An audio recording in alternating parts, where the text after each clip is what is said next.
Hello everyone, I'm Ishan Agarwal and today we are reviewing Eternity, directed by David Frayne.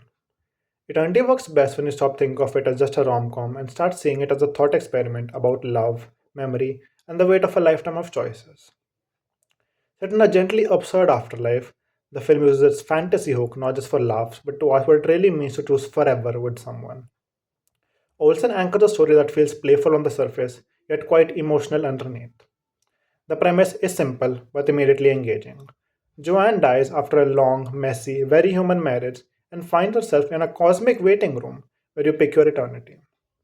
There, she is reunited with her husband, but also with a man who was once her great lost love. Instead of treating it like a cheap love triangle, the film leans into the awkwardness and tenderness of seeing two different versions of yourself reflected in two different people.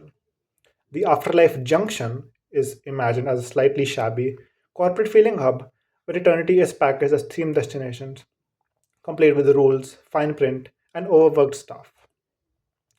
Narratively, the film splits Joanne's experience into two trial runs an eternity spent in the familiar comfort of her husband's world, and one built around the adventurous, idealized romance of her first love. Each version is less about the glossy with fulfillment and more about exposing what those relationships were really built on. The Larry Eternity has the texture and routine, inside jokes, chores, and old arguments resurfacing in a space that's supposed to be perfect. The Luke Eternity feels freer and more cinematic, but cracks appear as soon as Joanne realizes that fantasy doesn't erase old incompatibilities. The film keeps returning to our memories, reframing key moments from our life so we understand why the choice feels impossible. On a technical level, Eternity has a clear personality. The production design leans into artificiality of the afterlife, cardboard props, bold colors, and environments that feel deliberately stagey, as if Joanne is moving through sets built from her own recollections rather than the grand, heavily architecture.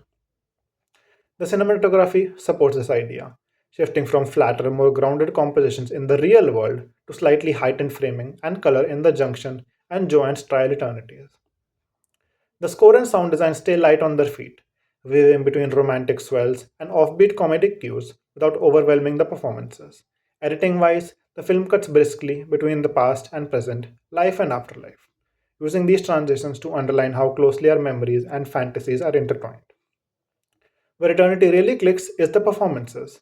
Olsen gives Joanne a lived in complexity. She's prickly, regretful, funny, and exhausted in ways that feel true to someone who has spent a lifetime making compromises.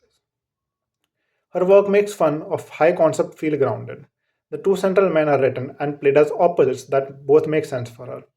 One representing stability force in a shared struggle, the other embodying the path not taken.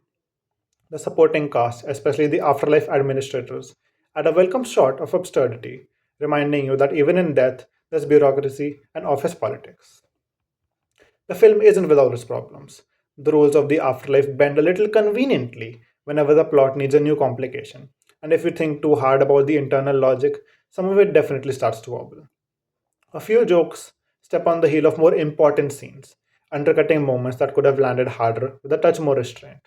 There are also stretches where a movie gets a bit too enamored with its own concept, lingering in memory sequences that repeat the emotional beat instead of pushing the arc forward. Still, these issues don't sink what the film is trying to do. Eternity succeeds because it treats its question who would you spend forever with as more than just a gimmick. It understands that love is not just a big gesture and perfect days, but also about the arguments, disappointments, compromises you tuck into your shared history together. The right answer for Joanne ends up feeling less like a twist and more like an honest acknowledgement of who she has become.